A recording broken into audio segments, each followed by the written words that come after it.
ابو داؤد شریف کی روایت ہے،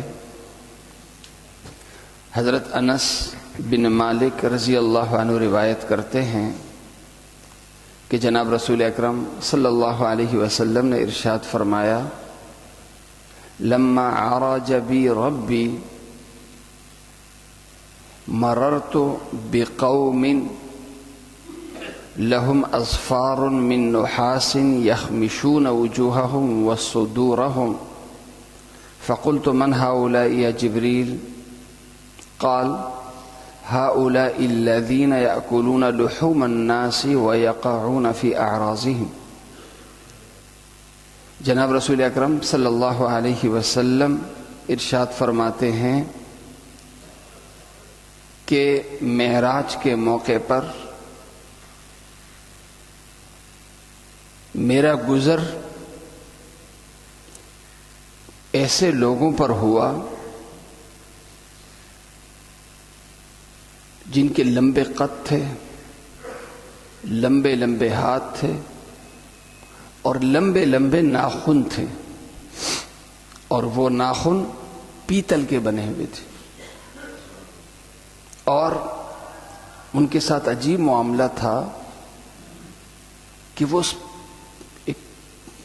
کافی تعداد میں لوگ ہیں اور وہ ان کا کام بس اپنے چہروں کو اور سینوں کو نوچنا ہے۔ تو وہ منظر دیکھ کے میں بڑا پریشان ہوا۔ میں نے عرض کیا، جبریل یہ کون لوگ ہیں؟ عرض کیا یہ وہ لوگ ہیں جو دنیا میں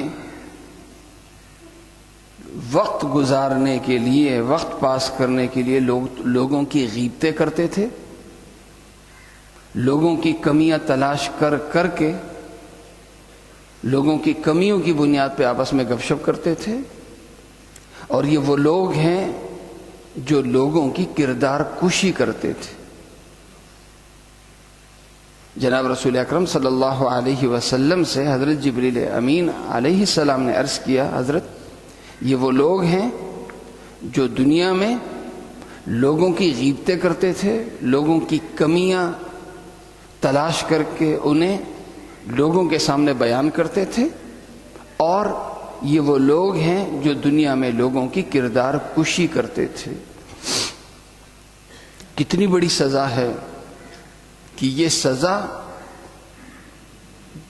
میدان محشر کے قائم ہونے کے بعد نہیں، بلکہ اللہ تعالیٰ نے عالم برزخ سے اس کی سزا شروع کر دی ہے۔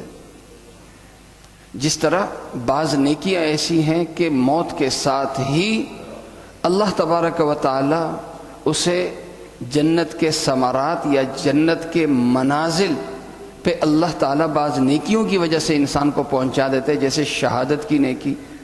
بعض برائیاں ایسی ہیں کہ ان کی خاص طور سے سزا مرنے کے فوراً بعد شروع ہوتی ہے۔ انہی میں سے رسول کریم صلی اللہ علیہ وسلم ارشاد فرما رہے ہیں کہ کردار کشی کا اور غیبت کا عمل ہے۔ آج کردار کشی میڈیا ہمیں سکھا رہا ہے کہ یہ حق پرستی کا بڑا ذریعہ ہے۔ لوگوں کی کمیاں بجائے ختم ہوں قانون کے ذریعے سے، ایک اخلاقی طریقہ کار سے نہیں، ہم نے تو اپنی ریٹنگ بڑھانی ہے، اپنی ریٹنگ بڑھانی ہے۔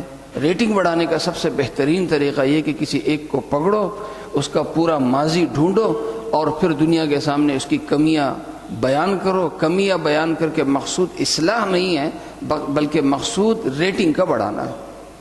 آپس میں جب ہم بیٹھے ہوتے ہیں تو مقصود یہ نہیں کہ فلاں کی کمی ہم اس لیے بیان کر رہے ہیں کہ اس کی اصلاح ہو۔ اس کی اصلاح کیسے ہو سکتی ہے؟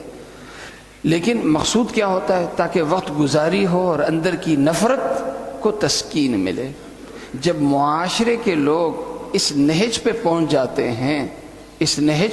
جاتے ہیں تو دنیا میں معاشرتی بگاڑ آتا ہے، نفرتیں پرواں چڑھتی ہیں، محبتیں نہیں بلکہ نفرتیں پرواں چڑھتی ہیں، جرائم بڑھتے ہیں، جرائم ختم نہیں ہوتے۔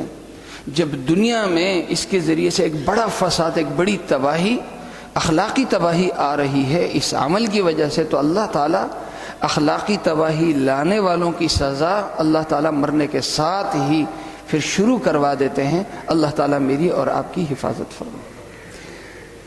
الحمدللہ رب العالمین۔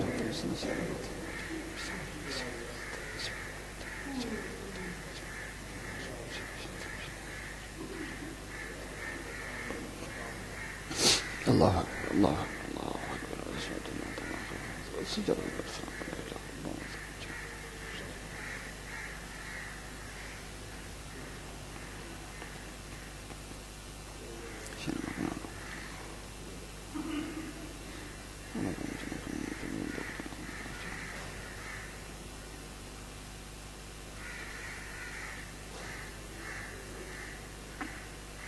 برحمتك يا ارحم الراحمين۔